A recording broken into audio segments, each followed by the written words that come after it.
think of comfort food, I think of something like really hot on a cold day or really cold on a hot day.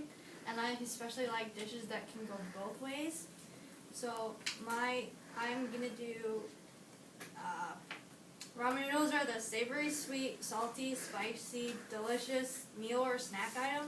It comes in a wide variety of shapes, sizes, and flavors, all for a pocket-friendly price. I'm going to talk about like the meaning of ramen noodles and how and varieties that they can come in and go into a bowl of ramen noodles, and then the traditions of eating ramen noodles.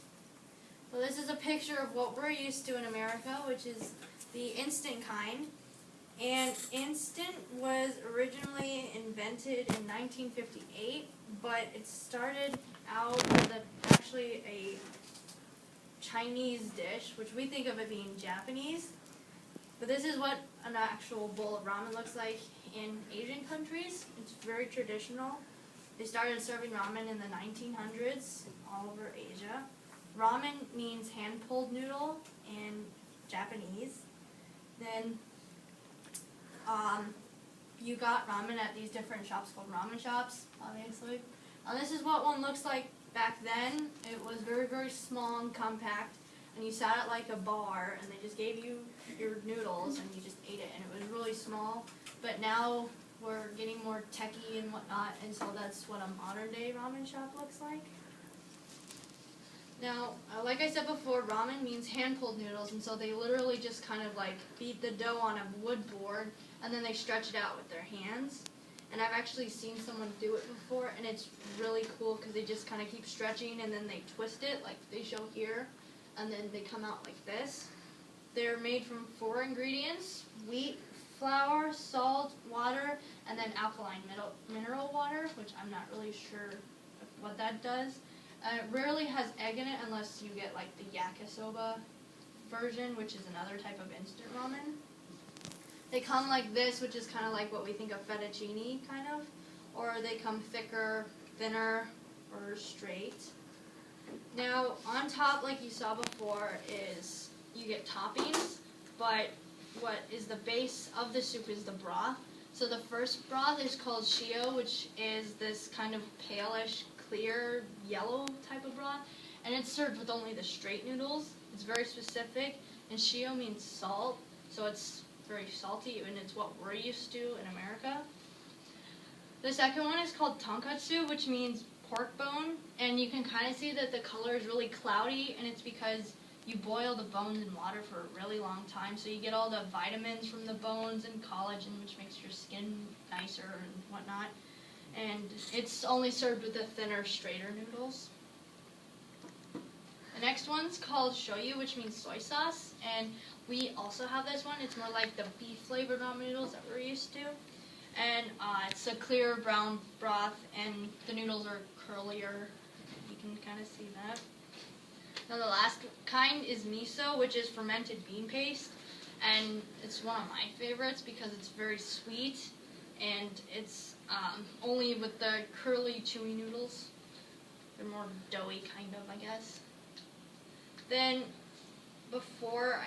there's the traditions of eating ramen. In Asian countries, when you're eating, you usually try to make as much noise as possible when eating because it shows that you're enjoying your meal. Slow slurping is definitely polite. You hold the bowl a certain way. I have my bowl. You hold it with both hands, like this, and then you drink it while slurping. And that's the proper way. You don't hold it with one hand because that's disrespectful.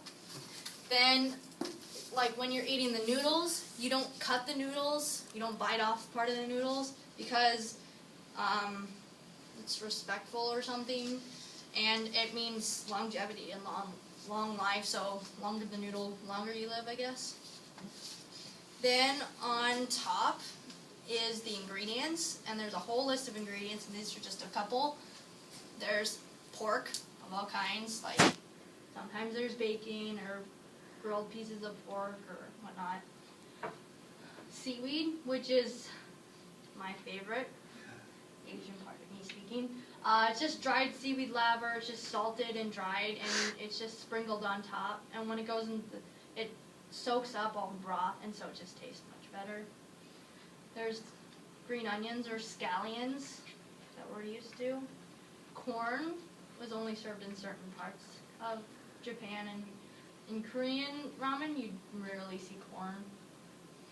Then boiled egg, bean sprouts, dumplings that are with maybe sometimes pork or chicken or beef, and then like different vegetables, and sometimes it's just vegetables, sometimes just beef, carrots.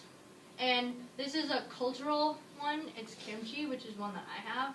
It's my favorite because it's just kind of one of those cultural things that we're used to. It's spicy fermented cabbage, and it's really good, at least for me. It's definitely one of those like flavors that not a lot of people enjoy, but it is one that's pretty good for me.